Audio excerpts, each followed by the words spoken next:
Hey everybody, and welcome back to the channel. Today we're going to be talking about freighters and when is it worth owning your own freighter.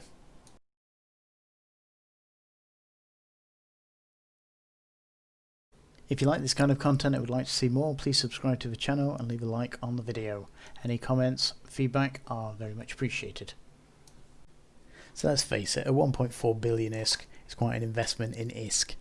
The cost has risen for the time being due to the shortage phase that CCP has rolled out at the moment, but as it currently stands, it's pretty much all the same for all the freighters, and that's 1.4 billion ISK, and it is going to take you approximately 50 to 60 days of skill training in order to be able to sit one of your characters or yourself in a freighter. So the most important question you need to ask yourself is, why are you working towards a freighter? Why do you need a freighter? And what are you going to do with it once you've got it? And that question on the face of it seems quite easy to answer. You want a ship with a big cargo hold that can ferry your ship's equipment, materials from A to B. This way you don't need to give anybody your assets, equipment, etc. to move for you, and you are fully in control. There are many accounts of people that have handed over ships and equipment to corps that they have joined, stating that they've moved them for them, just to have it stolen and kicked out the corps straight away and losing all their assets. Which, if you're pretty new to the game, is really going to sting. So what are your options at this point? So we have these wonderful things called Courier Contracts. So if you right click on the item, for instance, you want to transport, so we'll do that. So create a contract, and down the side here we have Courier. So if you click on Courier, click next again, right, asks us where we want it shipping to. We will say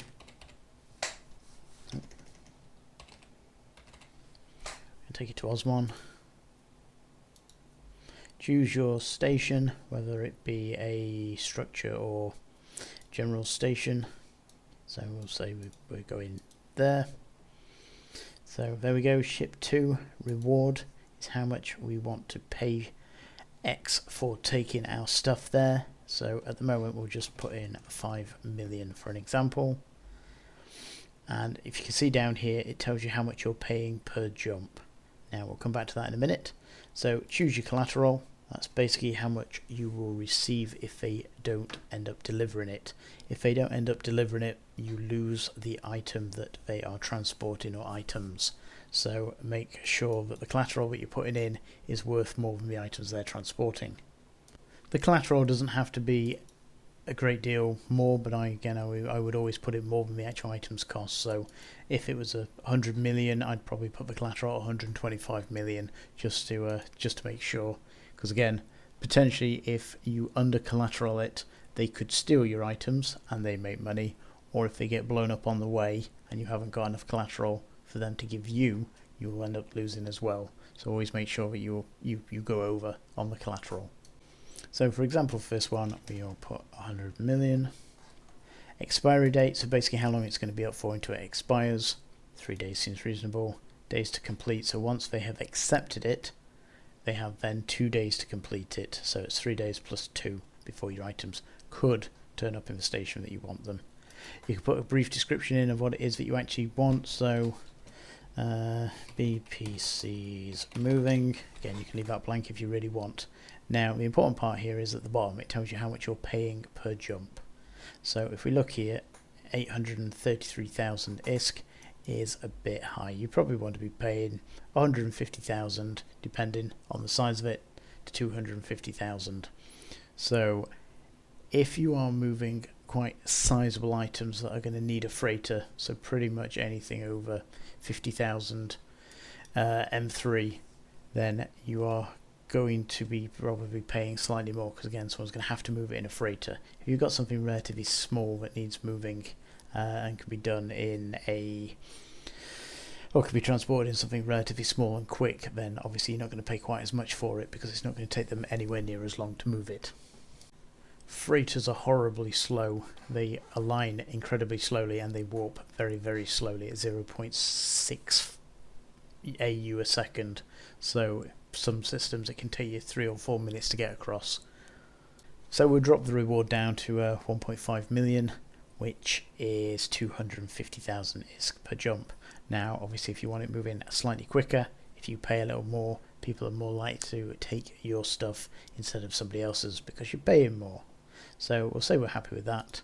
Next, and there we go. Gives you a quick summary of what it is that you're moving, etc. over time, scales, yada yada yada. When you're happy, you click finish, and that sets up your courier contract ready to go. So one of the big bonuses with using the courier system is you're not risking your stuff by giving it to anybody else. You haven't got to trust anybody, and you don't have to worry about it being blown up because again it's covered by the collateral. So if you're moving your own stuff, for instance, and you get blown up, then you lose. If you own a freighter, you lose the freighter and whatever's in it, and you get nothing back for it, where this way it's 100% insured, and potentially you may actually make more back if it gets destroyed. So it's kind of win-win. So the big question comes down to when you're doing it, you're using a freighter for industry. Obviously minerals take up quite a sizable chunk of space. So for instance, these items here take up 201,000 M3. Now a freighter generally has a cargo hold, if it's not got bulkheads on or expanded cargo, of 450,000 M3, which is roughly the equivalent of 50 million titanium. So therefore, do you need a freighter if you're going to be doing manufacturing? The question or the answer to that is no. So as we've just discussed, putting your own stuff in your own freighter obviously increases the risk of you having a catastrophic loss.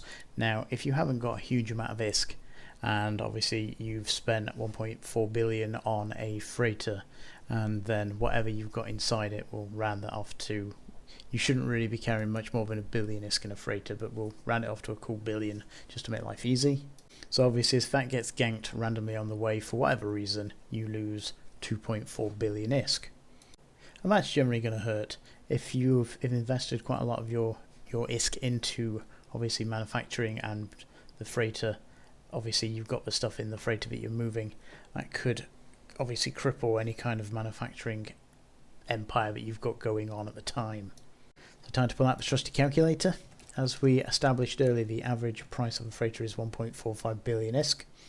We will assume that we are happy to pay 150,000 ISK per jump, and we'll take the fact that you're doing manufacturing or whatever it is in a system that's 5 jumps away to get a decent index price. So that would mean that each trip in a couriered freighter, so if we're paying someone else to move our stuff, it's costing us 750,000 ISK per trip, which would give us 1,933 trips of risk-free moving of stuff.